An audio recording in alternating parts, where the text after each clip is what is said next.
Antes do vídeo começar, um aviso bem rapidinho. Agora, a partir de R$3 você pode se tornar um padrinho do Mundo Avatar e receber recompensas por isso. O link para você saber tudo direitinho tá aqui embaixo na descrição. E a gente conta com você para o canal continuar se mantendo e trazendo vídeos e mais vídeos. Agora, de volta para a programação. Olá, Benders! Aqui é o Patrick do canal Várias Variedades e o vídeo de hoje é sobre a Lotus Branco. Vamos relembrar e conhecer um pouquinho mais sobre eles? Fica aí!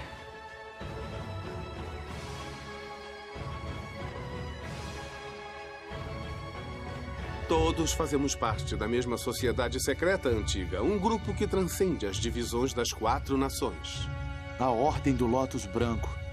A Ordem do Lotus Branco manteve um perfil baixo até que o grande Lotus Airo reuniu seus membros para libertar Ba Sing Se durante a passagem do Cometa de Sozin no final da Guerra dos 100 Anos. Eles primeiro ajudaram o Sokka, a Toph e a Suki a chegarem na base do dirigível do Ozai, que já se auto-intitulava Rei Fênix. Humildade sempre, né, gente? Airo e Jong Jong usaram o poder do Cometa de Sozin para aumentar sua resistência, enquanto trabalhavam em conjunto com o Mestre Paco, usando a dominação de água, o Rei Bumi utilizando a dobra de terra e o Mestre Piandao no combate corpo a corpo. Logo após a conclusão da Guerra dos 100 Anos, a Ordem parou de se esconder dos olhos do público e passou a servir o mundo e ao Avatar mais abertamente, embora vários aspectos das suas operações continuavam em segredo. Essa estreia pública e a afiliação com o Avatar após a guerra causaram algumas tensões dentro da Ordem. Um dos membros, que se chamava Shai Bao, acreditava que a sociedade foi subvertida a guarda-costas do Avatar, fazendo com que ele deixasse a Lotus Branco e criasse uma facção dissidente, a Lotus Vermelha. A meta da Lotus Vermelha não era apenas restaurar a conexão entre o mundo real e o mundo espiritual, mas também libertar o mundo humano de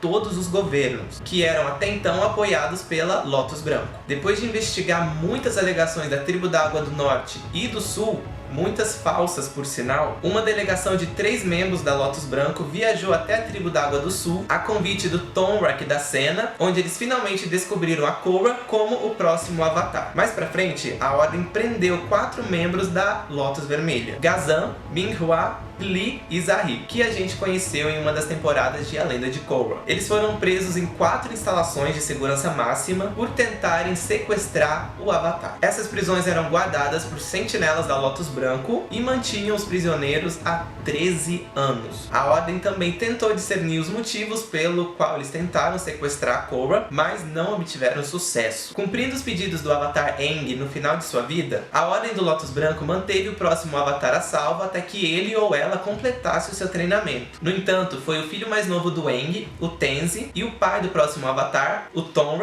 que insistiram em manter a Korra no Polo Sul. O Lotus Branco então supervisionou diretamente o treinamento da Korra, de cada elemento em compostos na tribo da Água do Sul. Depois, agindo como seus guarda-costas, sentinelas do Lotus Branco foram enviados para permanecer com ela na Ilha do Templo do Ar, para assistir suas ações enquanto ela completava o seu treinamento de dobra de ar sob a tutela do Tenzin. Se vocês lembram direitinho, durante uma batalha na Cidade República, eles tiveram suas dobras tiradas pelo Amon como consequência de terem protegido o Avatar. Depois que os igualitários foram derrotados, eles tiveram a sua dobra restaurada graças à dobra de energia da Korra.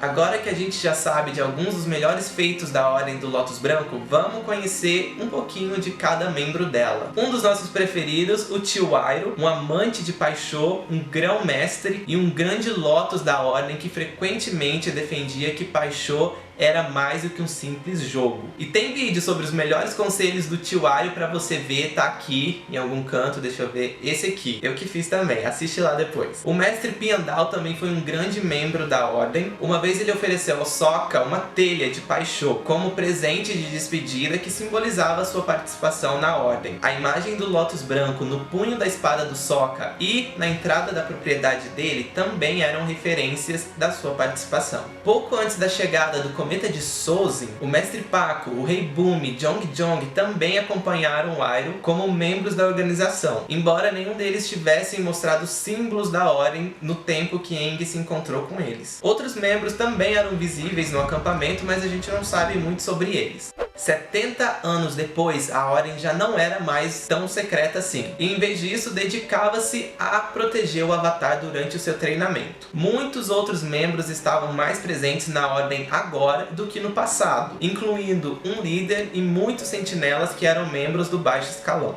Olhando para o processo criativo, a Ordem foi inspirada na seita do Lótus Branco real, que se designa diferentes escolas sincréticas taoístas ativas do século XIX ao século XX, afirmando-se uma escola budista do século XXI que conheceu em sua época um grande sucesso. Ela era procurada por chineses que buscavam consolo no culto do Vindoura ou Venerável Mãe Eterna, que iria reunir todos os seus filhos na virada do milênio em uma só família. A doutrina do Lótus Branco incluía uma previsão da chegada iminente do futuro Buda Maitreya. É isso mesmo.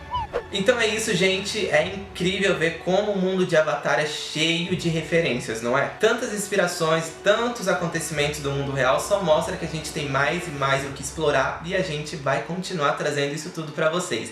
Não esquece do like, de inscrever no canal, de compartilhar o vídeo, deixa tudo aqui nos comentários o que você tá achando e até o próximo vídeo. Tchau! Hoje o destino é nosso amigo. Eu sei disso.